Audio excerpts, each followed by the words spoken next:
So good day mga mosing, ayan. So this is 11 days na ba? 16th day ng ating mga fry. So ngayon is magpapakain na tayo ng tanan! Chubiplex. Kitang-kita niyo ba mga mosing? Pulang-pula yan, no? Yan. Kasi yung mga fry natin na Titan X is malalaki na. So ready to feed na sila ng Chubiplex. So tara, try natin.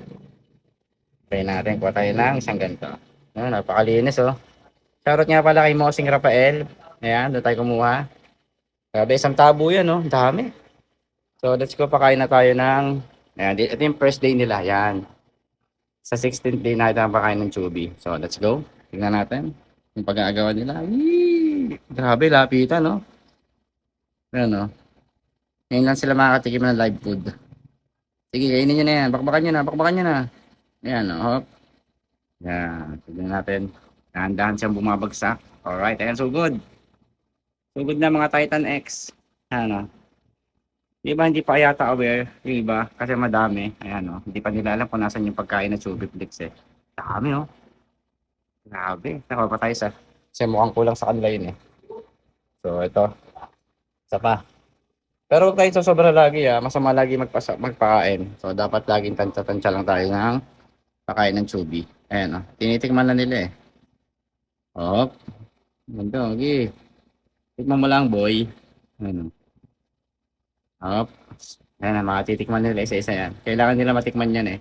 Para hanapin nila yung lasa ng Chubiflex. Ayan, lagyan na natin yan dito sa floor. Skalat natin yan syempre. Ayan, dito pa rin sa isang side na yan. Ayan. So, bali tatlong kurot ang nilagay natin. Isa, dalawa syempre. Kasi nandito kanina na tatlo. So, ayan. Nagkakagulo na sila. Dami. Grabe, napakadami oh.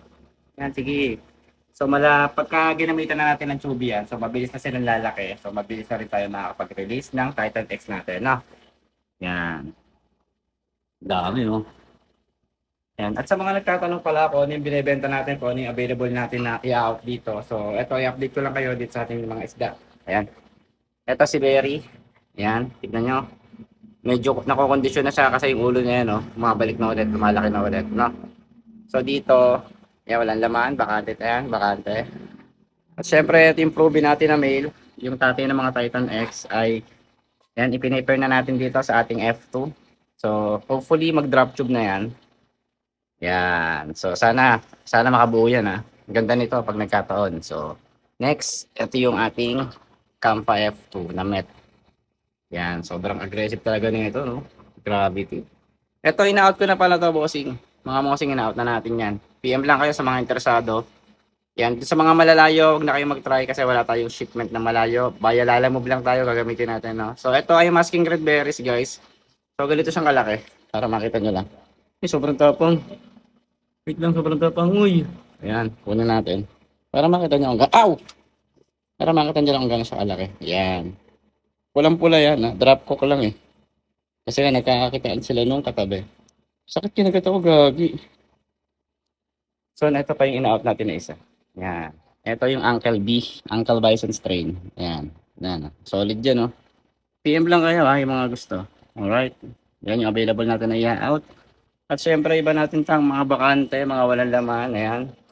Apat yung bakante natin na walang laman na tank, no? So, ito, tinetest breed natin. Ayan, yung 1811 strain. Kaya yung nanay ng mga Titan X. So, ayan. Antay-antay lang ulit ng mga ilang days para mag-fair na yan. At syempre yung ating ano, yan yung panlaro natin soon. Actually, pagka gustong kumuha nito, i-out natin. Pero dapat, ano, tamang presyo kasi hindi yan ano lang, basta tignan nyo naman, no? Solid yun, no? Pwedeng ilaro yan. Syempre, ito yung ating mga futures. Yan, ito, gagamitin natin yan soon, pang breeder. At syempre ito, pag may gusto, i-out ko na rin, Metcampa F2. Yan. Yan. So, yun lang. At syempre, yung ating Chubiflex na bago. At balik ulit tayo sa Titan X. Ayan, kinakain na nila. Alright. So, ayan na nga lang ating update. So, na ating update. Hanggang dito na lang mga mosing and fish out.